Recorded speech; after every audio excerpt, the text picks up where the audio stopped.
Ooh. Wow.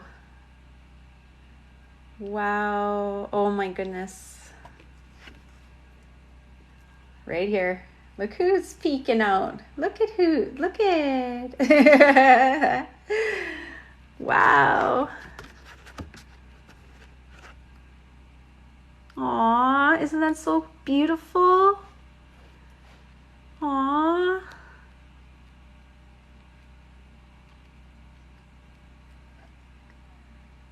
I love the Six of Cups. I'd say the Six of Cups is my, the Six of Cup is one of my favorite cards. It's very beautiful, innocent, nostalgic, like it's very, it's just that childhood that you like, because there's certain things that we've experienced in our childhood. Like, I think, there's certain moments that were memorable in a good way. Maybe not for everybody, but like for me, there's been a lot of memorable moments. One of them is actually, like, I'm looking at the imagery here, is like when I would go for walks in the forest and picking wildflowers and wild strawberries. But look at this.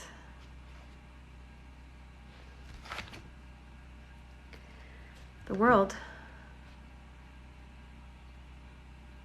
So you guys are talking about spirit guides. This is our guides right here. The eagle,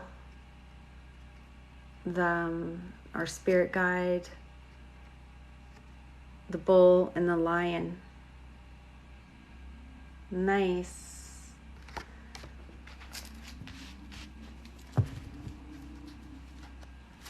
I'm playing house, playing pretend.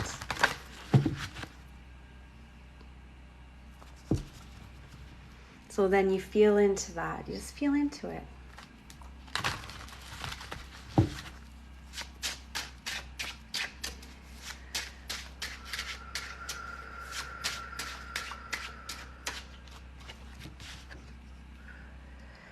The world, the wheel of fortune. Your fortune is about to change. It already is. It already has. You're the operant. You're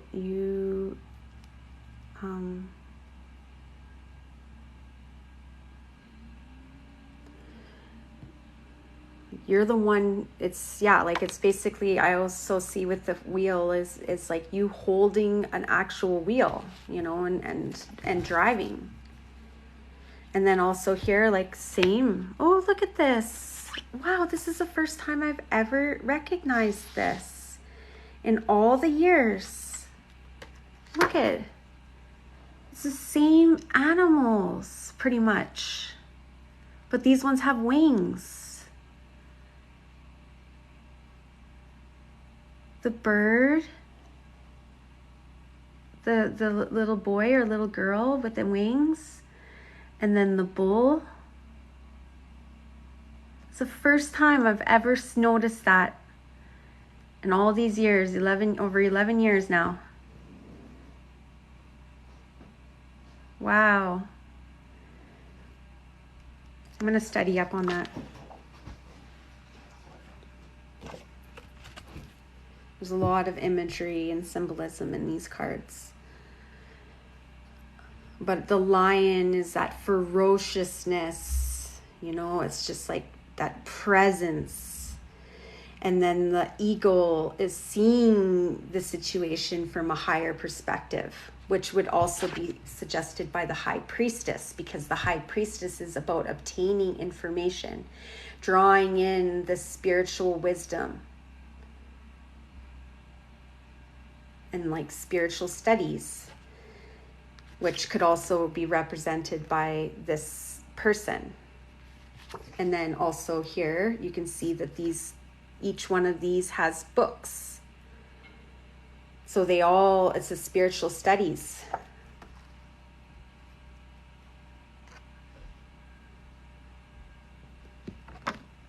And then the bull is, you know, it's like holding your stance. It's like not allowing somebody to push you over. You know, you're holding your stance. You're seeing things from the higher perspective. You're listening to your intuition. You're learning about learning about spirituality. You're getting together with like-minded others, other feminines, you know, and celebrating one another and having fun and lifting each other up. Encouragement. Thank you, Spirit, for these messages. Thank you for this guidance. The Queen of Pentacles. Queen of Pentacles.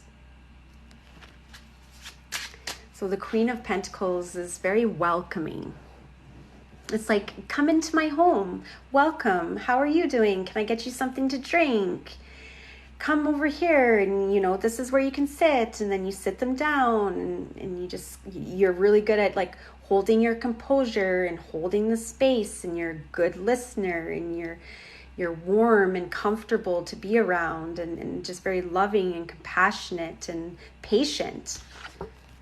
This is the type of energy you want to cultivate. Okay? So to have these two, I feel like these two are there's a lot of similarities in the energy between the Empress and the Queen of Pentacles, because they're very motherly, the Queen of Pentacles. Whereas the Queen of Wands is so passionate, which the Queen of Wands, very passionate, and like they're about freedom and spiritual expansion and like, you know, fun and the revolutionary and peace and like loving. They're like, yeah, man.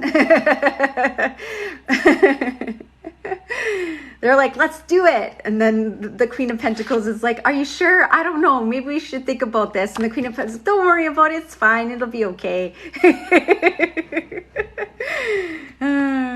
You'll regret it if you don't do it. And then you're like, okay, fine.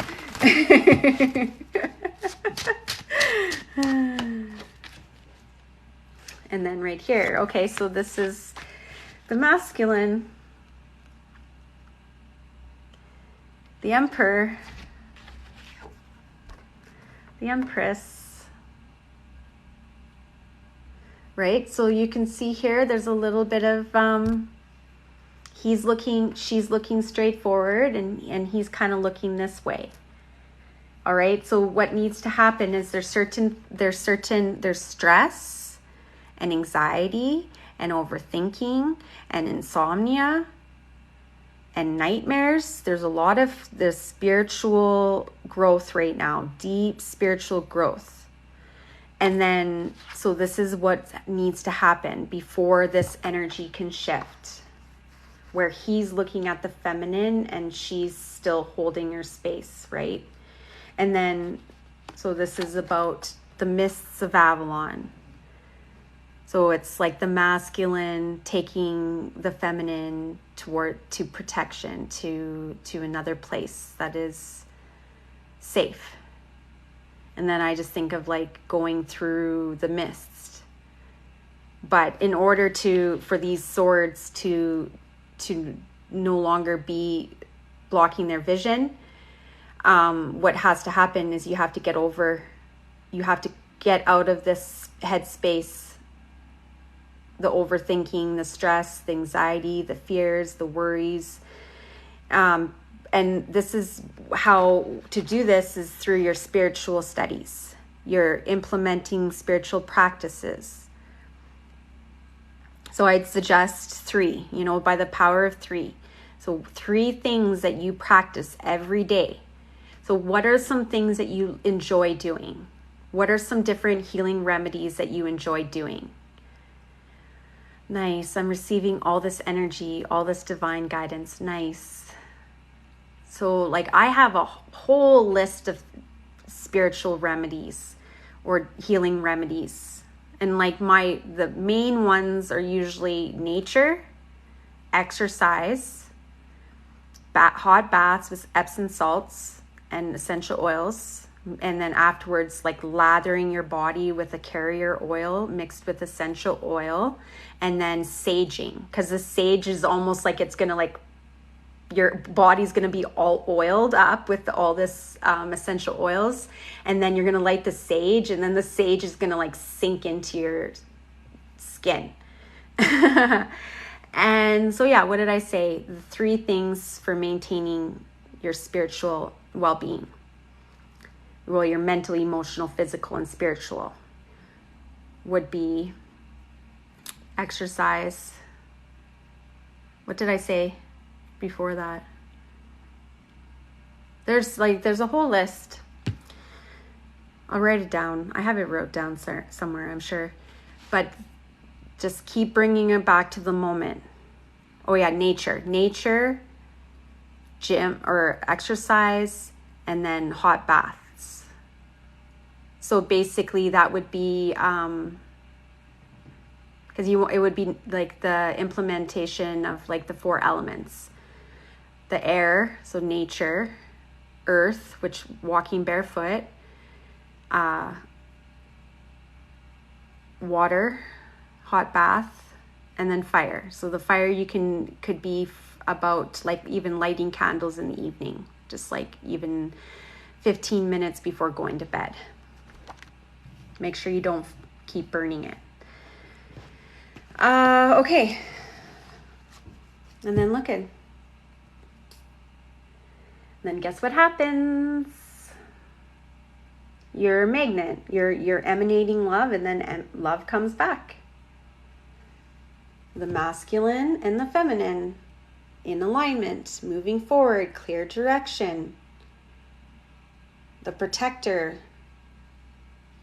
unwavering. Emotional fulfillment, heart-centeredness, a love offering.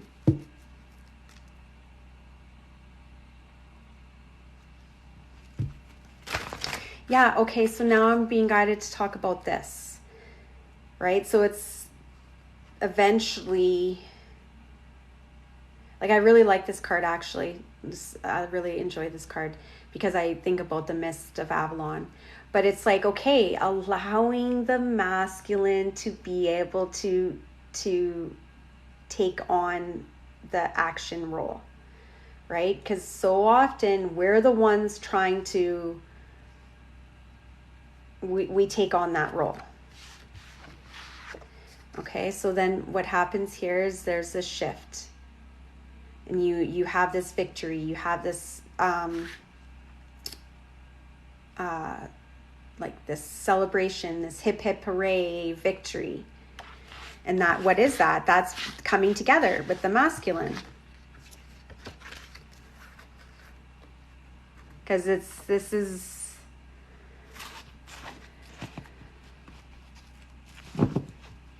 okay.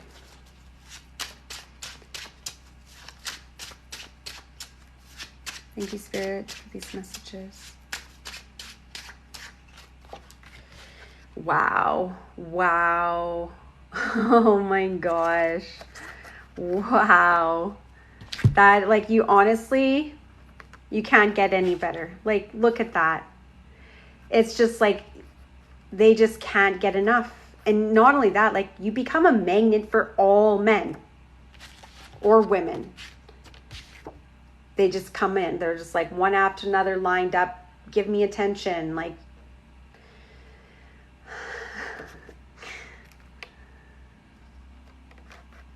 speaking, oh yeah, no, shut up, Melissa.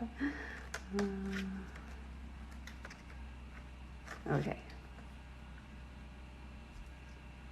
Because this is love, and then this is like romance and heartfelt, and then this is like a foundation, solid commitment, but it's also slow and steady, and like your protection and your security. But there's certain things that you're not meant to know. This is the other thing, you guys. There's certain things that we're not meant to know. So as soon as you start inquiring about the other person, like you really spying, then basically what that's saying is that you don't have faith. You're not trusting. You don't have faith. And a lot of the things that we think are real are not necessarily real. So you're just assuming what you believe to be true without actually knowing it to be.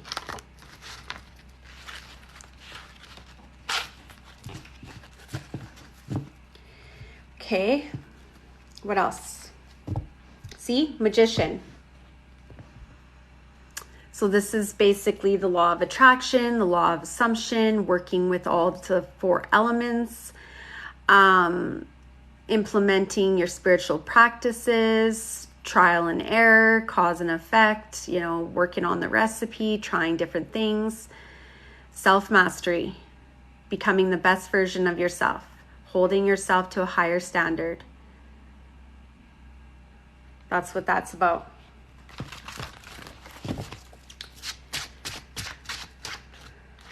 Look at, once again. So it's about receptivity. Okay? It's not the same as it was in the past. You got to accept that. You got to move on. It's not the same. You're a different person. You're more secure, confident.